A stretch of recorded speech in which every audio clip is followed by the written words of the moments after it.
नमस्कार, तुम्हा सगळ्यांचं होम कुक्समध्ये स्वागत आहे. आणि आज आहे रविवार, तर आज आम्ही रविवार स्पेशल इथे आणलेली आहे कोळंबी. तर इथे एकूण 1 किलो कोळंबी इथे वापरलेली आहे आणि त्यासाठी मोठे 2 चमचा आलं लसूण पेस्ट, त्यानंतर अर्धा लिंबू इथे घेतलेला आहे, ते सुद्धा व्यवस्थित पिळून घेतलेलं आहे. चवीपुरतं मीठ, त्यानंतर घरचं लाल तिखट मी 1 चमचा वापरलेला आहे, अर्धा चमचा हळद आणि 2 चमचा इथे फिश फ्राय मसाला वापरायचा आहे. यानंतर हे सगळं व्यवस्थित छान मिक्स करून घ्यायचं. आता या कोळंबीला सगळे मसाले छान असे कोट करून झाले की अर्धा पाऊण तास बाजूला असंच मुरत ठेवायचं आहे आणि त्यानंतर याचं वरचं कोटिंग आहे ते करायचं आहे.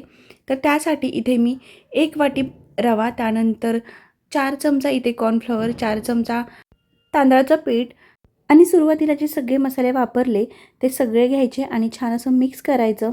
त्यानंतर एक एक कोळंबी अशी छान कोट करून घ्यायची आहे आणि व्यवस्थित सगळ्या कोळंबीला रवा लावून घ्यायचा आहे. आता इथे सगळ्या कोळंबीला छान असा रवा लावून झालेला आहे. आता रवा लावल्यानंतरसुद्धा तुम्ही हे अर्धा तास फ्रीजमध्ये ठेवू शकता, त्यामुळे अजिबात कोटिंग निघणार नाही.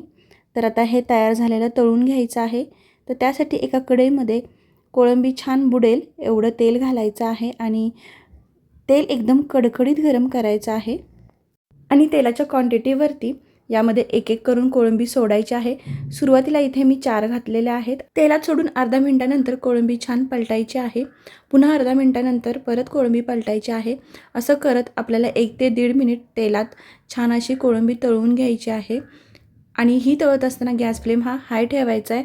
आणि इथे पाहू शकता मस्त अशी ते कोळंबी तयार झालेली आहे. तर मंडळी, कशी वाटली रेसिपी कमेंट बॉक्समध्ये नक्की सांगा.